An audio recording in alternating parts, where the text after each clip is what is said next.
A very warm good afternoon to all of you. Dear students, as we all know that yesterday we have started a new chapter, that is ecosystem, and in this we have discussed about its definition and about its component and discussed about one of the important component, that is productivity. Okay, under that we have studied about primary and secondary productivity. In primary productivity we have discussed that it leads to the synthesis of organic matter in case of plants, whereas in case of secondary productivity we have studied that it leads to the synthesis of organic matter in case of consumers. Okay, I hope so that the things were clear to you. Today I would like to start with the second component, that is decomposition. Okay, we all know something or the other about decomposition. Decomposition means breakdown. Okay, so here we will study that student decomposition. It is an aerobic process. Okay, wherever the term aerobic is there, it means that it requires oxygen for its breakdown. Okay, so it is clear that decomposition requires oxygen for the breakdown of complex food into simple food. Okay, first of all, what happened? Okay, we have fresh leaves. Okay, these fresh leaves, when they fall on ground, okay, when these fresh leaf falls on ground, okay, they undergo fragmentation with the help of earthworm. Okay, and they form detritus. What they form? They form detritus. So fragmentation is the first step in the process of your decomposition. Okay, then second, the process of humidification occurs. Okay, in this what happen? Your detritus convert into humus. Now what is this humus? Dear student, humus, it is a dark colored colloidal substance, okay, which is resistant to microbial action.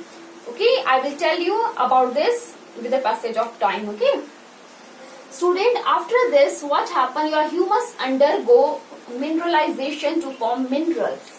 Okay, and then these minerals will again taken up by the plants and the cycle continues. Okay, understood? Dear student, all these things, that is your fragmentation, humidification and mineralization, they come under your catabolism. Okay, what is catabolism? We all know catabolism is breakdown.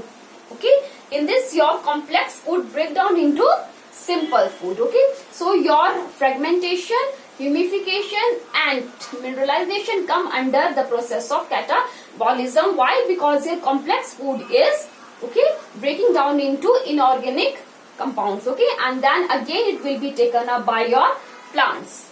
Okay, student, one of the important thing that we need to keep here, it is about leaching. What is this leaching? Student, it is the precipitation of these minerals in soil during percolation. Okay, what is this? Dear students, what happen? Okay, when your minerals are formed, okay, by the process of mineralization, okay, some of it is taken up by the plant for its growth, whereas some of it undergo leaching. Okay, it will go deep into the soil, okay, along with water. Understood? And it is not available to your plants. So it is not a beneficial process in the process of your decomposition, okay, or for the growth of your plant. Understood? Student, what happened here? Okay, actually we say no that humus in soil is very good. It will increase the quality of the soil. In what way? Anyone can tell me? Dear students, remember that humus is a dark colored colloidal substance. Okay, and it is resistant to microbial action.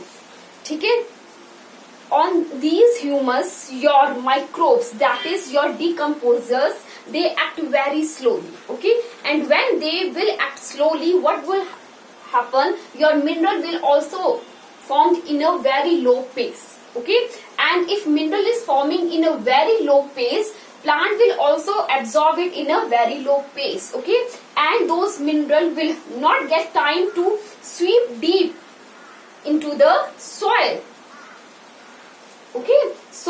can say that this means the quality of humus in which it is resistance to microbial action is important, because when microbes will act on humus at a very low space, minerals will also form at a very low pace, and whatever mineral will form, they will be directly absorbed by your plants only, and it will not sweep deep inside the soil by the process of leaching. So I hope so that the thing is clear to you. So dear student, next, what are the different factors that are important for the process of decomposition? First is your composition. It depends that your compound, your substrate, your fresh leaf, or whatever we are taking, it is formed of what? If it is formed of your lignin, then decomposition will occur at a very low pace. Why? Because microbe will take time, earthworm will take time to break down those substances which are formed of your lignin. But whereas those substances which are formed of sugar, or they are nitrogen rich, they will undergo decomposition at a very fast rate. Why? Because it is easy to break down those substances which are formed of sugar and nitrogen. Next is your temperature and moisture. Dear student, for the process of decomposition, temperature must be optimum. Mostly it should be hot. It should not be cold.